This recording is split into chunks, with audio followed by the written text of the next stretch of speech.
This week on In Post, keeping saturation in check while processing sunrise and sunset photos.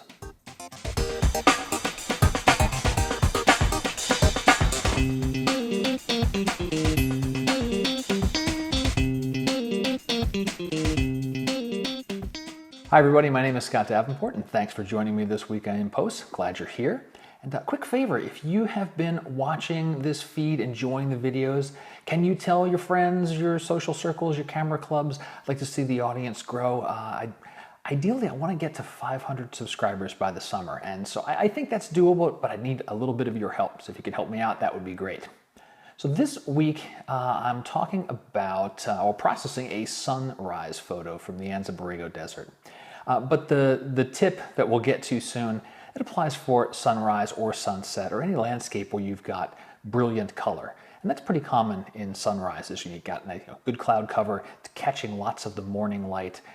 Same thing for sunset, those evening colors, and you get those flashes of reds and oranges, and you want to make the photo about that color. But you need to be careful with saturation.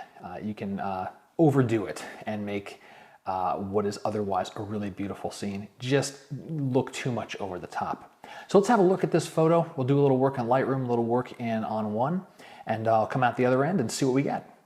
So here is the image straight out of the camera in Lightroom, and let's take care of a few things here. So the first thing I did was crop a little bit and some lens corrections. So lens corrections primarily took away some of the vignetting that was happening. And the crop was for the foreground. Let me undo that for a second. This is a little too much of a distraction, and this little bit over here in these corners, they're not adding anything to the photo. And I just couldn't frame anything to get them out while I was in the field, so that is why I cropped in a little bit. So this is still distracting, but I'll take care of that in some retouching in layers when I get there. But framing-wise, composition-wise, I like this. I got a nice leading line through here, and the emphasis is on the hills. Next, some spot removal. In particular, this spot right here, that is a spot on my lens or my sensor. And so we're going to clean that up. So that was there. That's gone now. And so now into more of the important things, the stuff in the basic panel. So let me open up the basic panel. White balance I'm happy with. This is about what I saw on scene. And I'm not going to touch that, but I'm going to do some stuff with tone, and I'm going to do some stuff with presence. So let's first take a look at what happened with tone. So tone, this is predominantly contrast. So contrast came up, and that's immediately bringing out much more of the details in the hills and these different strata of rock. That looks really cool. Did my normal adjustments with blacks and whites. Highlights and shadows I didn't play with at all. The exposure coming out of the camera was really well balanced, so that the camera did a nice job of capturing the highlights and the shadows. Did raise the whites up a little bit, brought the blacks down a little bit, so these little shadowy areas are the darkest in the image. And then lastly is just some presence. So subtle touches here, not too much over the top. We've got a touch of clarity, a little bit of vibrance.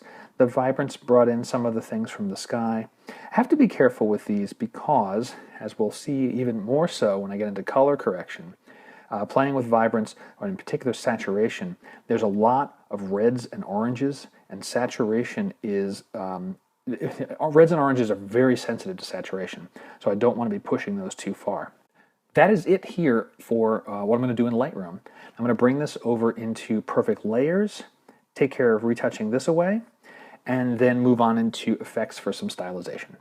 So in layers, the only thing I have done is some touch-up of this, this distracting element that was in the corner, and that was a combination of the eraser, the retouch, and the clone.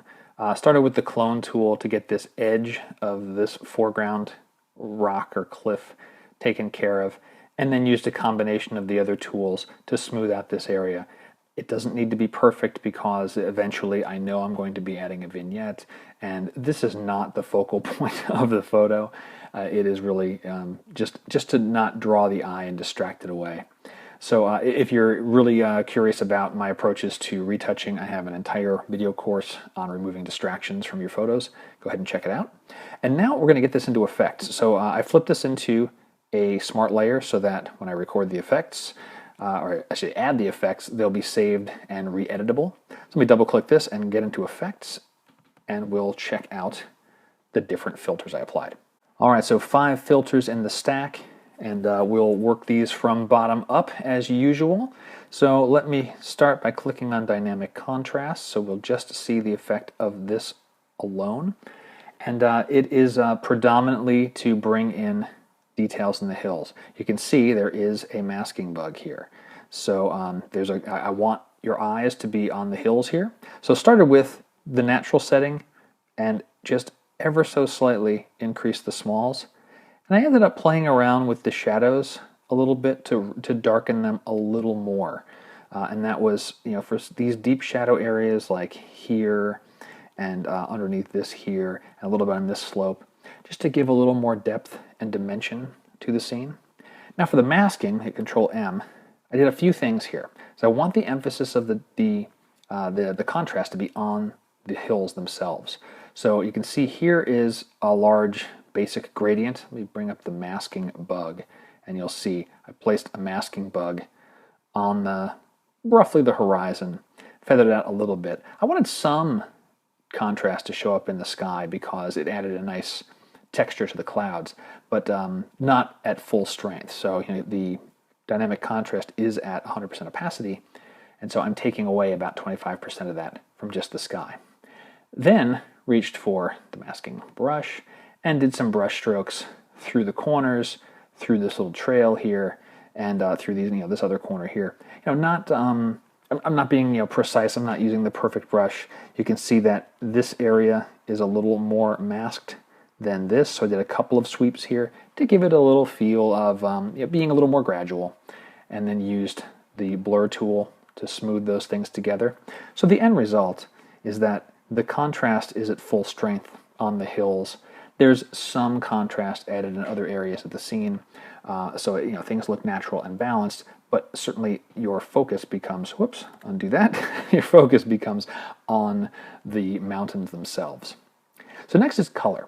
Now this is where things got a little interesting, because I wanted more of these blues here. Something I've been enjoying in my sunrise photos has been, you've got nice bright reds and oranges, and then you still have some inkier, deeper blues right at that transition between twilight and sunrise. And so really focusing on this segment of the photo is where I went to play with color. So you can see here I took the purples and slid those a little more toward blue, saturated them, brought down the brightness, trying to get that darker, inkier feel. And also in the blue channel, you can see some changes there. Saturation's way up. Really trying to amplify those blues. So, before and after. And that darkened things nicely. And we'll see as I get into the next set of sliders how that's going to get amplified. And so it's first as an adjustable gradient. You probably see where this is going. And I'm going to darken that sky. And when I darken it, it's going to enrich those colors. Now, we can see, let's see, where's the gradient itself? So I positioned the center here and just rotated it a bit until I got something that was reasonable, feathered it out, and so I'm only applying the, in this case, change in brightness, making it darker, just to the sky. Slight pull down on brightness, and slight increase in warmth. That's to bring in a little more of these oranges here. And I have to be careful. I mentioned before, if I oversaturate or overwarm something, this area of the clouds is going to become way too hot and just look very unnatural. And some increase in vibrance too. So the vibrance is going to bring up the color on areas that are a little more muted. So I still wanted more to get done in the sky. So I'm going to click on the adjustment brush, the next thing we did here.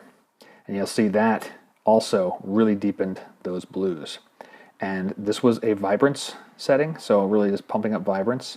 But when we look at the mask, Control M, I'm only applying it to this little segment of the sky. Again, this is just a masking brush, full strength here, backed it off a little bit for these areas, and then blended it with the blur tool just to give it a smooth edge.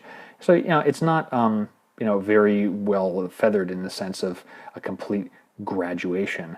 But that's not necessary because I'm only affecting the muted colors by changing the vibrance. I'm not playing with warmth. I didn't cool down that section. That became too harsh if I tried to do that. But here, before and after, that really brought in that, that twilight, bluish color to the sky here. And I just like how that played against the sunrise. Sun's rising off to the left edge of the scene. And last but not least, a vignette. We'll click on that. Wait a second. There we go. And that finished it off. It's a variation of Big Softy. So Big Softy brings the brightness all the way down and the feather all the way up. And I've got another video on my On1 Learning Center that shows you how I do vignettes, and the end result is what you see here. So before stylization and after. So the tip of the week is to be gentle with your saturation and be targeted with it, especially for reds and oranges. Those tones are very sensitive to saturation increases or decreases. And with just a nudge of the slider, you can really quickly send it too far into the saturated area.